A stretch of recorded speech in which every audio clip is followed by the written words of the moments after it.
las noticias locales han estado, yo diría que un poco lenta, porque ha venido la resaca post-calamar, y el calamar es muy pesado, sobre todo esa tinta del calamar en tinta negra, es muy difícil. Que por cierto, me dijeron que uno de los soplones anda con una escorta, Carmen, que aquello parece un presidente de la República, jipetas, personas armadas y demás, una cosa impresionante. Parece que le quedaron algunos recursos para poder financiar el costo de todos esos guardaespaldas y jipetas y gasolina y alimentación de ese personal. Sí, pero va a los lugares públicos. Eso es formidable, de verdad, lo que nos está pasando. Y sería bueno que lo fotografíen y eso lo suban en redes sociales para que se vean esas cosas, porque, repito,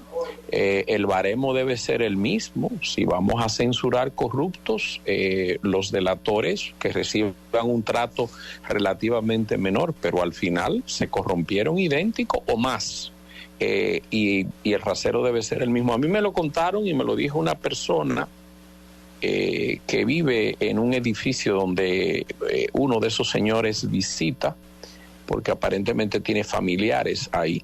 Y me dice que aquello es de brinco y espanto, que la gente creía que había llegado el presidente de la República.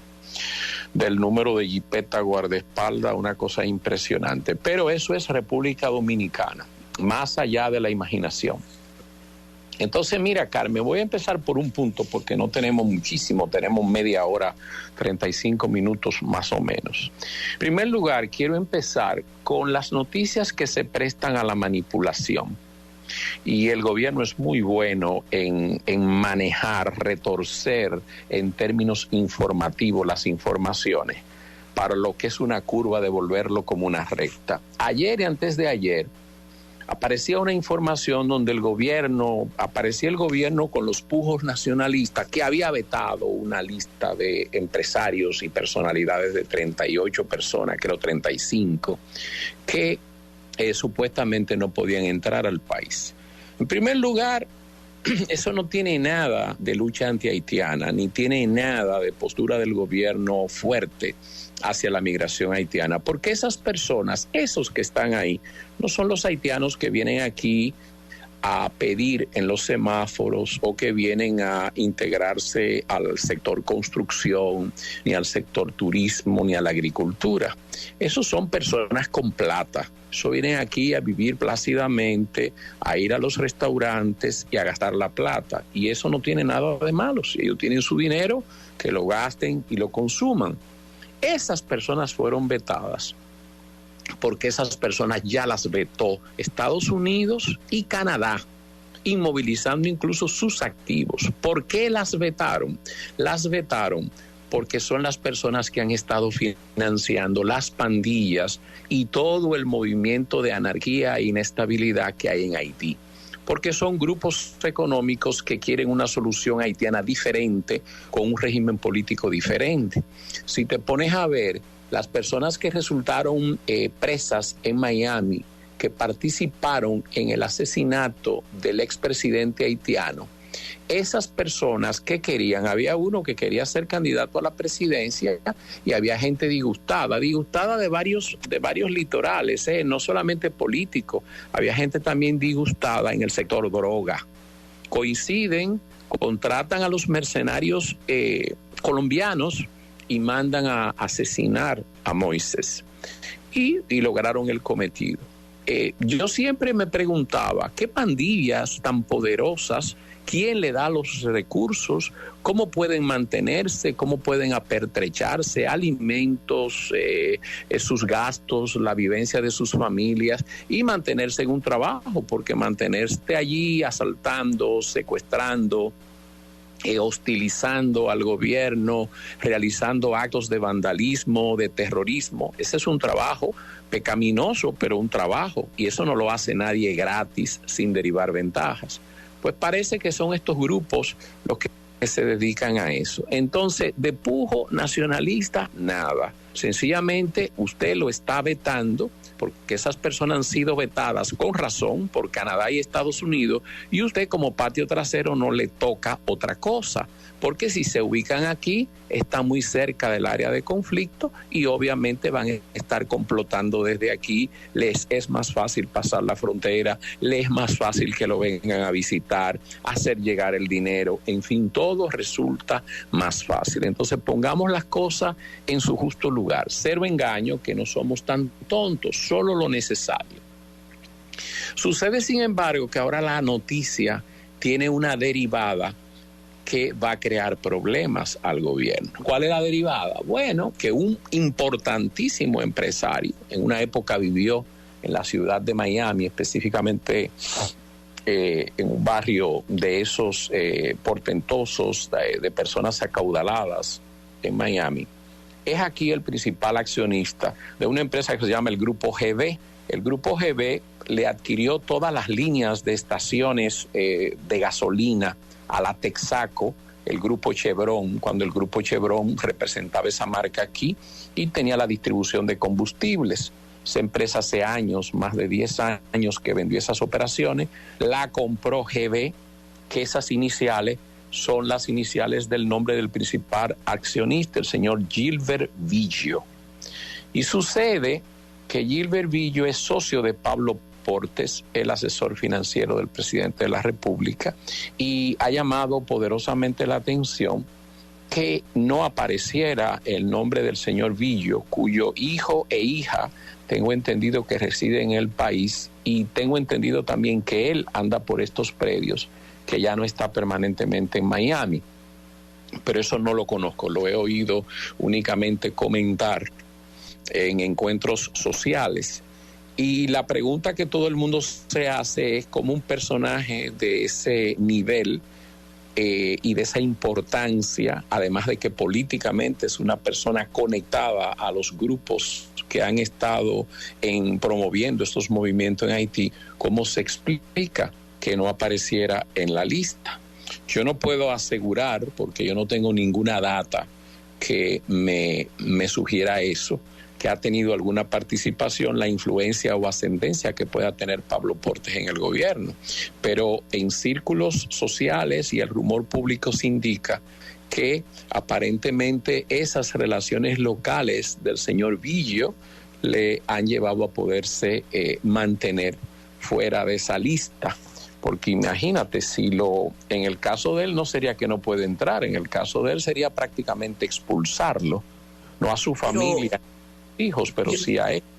Yo quiero intervenir ahí, Luis Miguel, porque es interesante, tú comenzabas y siempre has dicho cómo se maneja la información aquí y cómo los aliados mediáticos facilitan el manejo, porque hace un tiempo yo creo que hasta a usted le comenté que me habían mencionado a esa persona como una de las personas más cercanas al presidente, incluso mencionan que fueron compañeros de bachiller, tú sabes que se crean unas relaciones muy, muy hermosas y cercanas, pero lo más llamativo, y ahí la importancia, era el perfil bajo de Pablo Portes. Incluso a mí me mencionaron el apodo que le tienen en las inmediaciones palaciegas por sus contactos con grupos financieros, pero era una persona que el rostro no lo conocíamos. Pero ahora ha aparecido el señor Portes Goris. Entonces eso es importante porque vemos que uno de los primeros decretos del presidente de la República fue nombrándolo asesor en materia financiera. Y usted comprenderá que a pesar de la ausencia de disensión y de una oposición prácticamente muda, privada de la palabra, es importante que el presidente tenga un asesor de esa categoría, que no lo supiéramos y que esté ligado a estos grupos poderosos que tienen capital haitiano. Ya no es un secreto. A mí me parece que debe haber alguien, no sé quién, pero debe haber alguien disgustado que ha permitido que la información circule. Alguien que tiene algún tipo de cuenta pendiente o con el señor Goris o con Villo o con el señor Pablo Portes Goris. Te digo porque esa es una información muy sensible, porque es un funcionario cercano al presidente. Y a mí me sorprendió que desde ayer lo vi mucho en redes sociales, la información, y hoy aparece en el Diario Libre. Y normalmente, si en algo este gobierno tiene 100 puntos, es en el manejo de la información. Tiene una prensa que siempre marcha por el senderos que ellos marcan, una prensa poco contestataria, y saben muy bien darle las vueltas a la información. Funcionan como en el judo. En el judo te enseñan que tú usas la fuerza del oponente, y con la fuerza del oponente te vas y lo vence. Y en eso son maravillosos. Es el único punto en el que yo le doy un aplauso en gestión, porque en la gestión este gobierno ha tenido serios inconvenientes de eficiencia.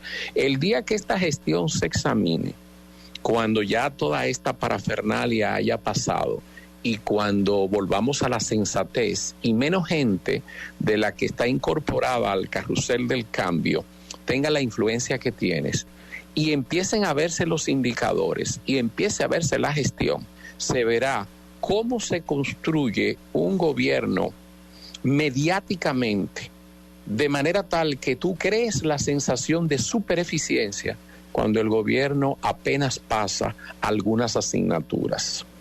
Eso se verá en su momento, pero lo importante aquí es que ese es un tipo, yo no puedo decir que lo de Pablo Portes sea verdad, porque uno debe ser honesto y no me gusta de ninguna manera decir lo que no sé, pero sí llama la atención que una persona que tiene esas vinculaciones no haya estado en la lista. Por ejemplo, yo leí hace aproximadamente un año en el Miami Herald en español un artículo terrible contra el señor Villo. No puedo decir tampoco que sea cierto, pudo haber sido un artículo de encargo de algún competidor o enemigo en ese diario, pero lo leí, donde hablan de sus vinculaciones con los grupos políticos perversos, el origen alegadamente oscuro de su fortuna, y lo señalaban como un personaje complejo y delicado.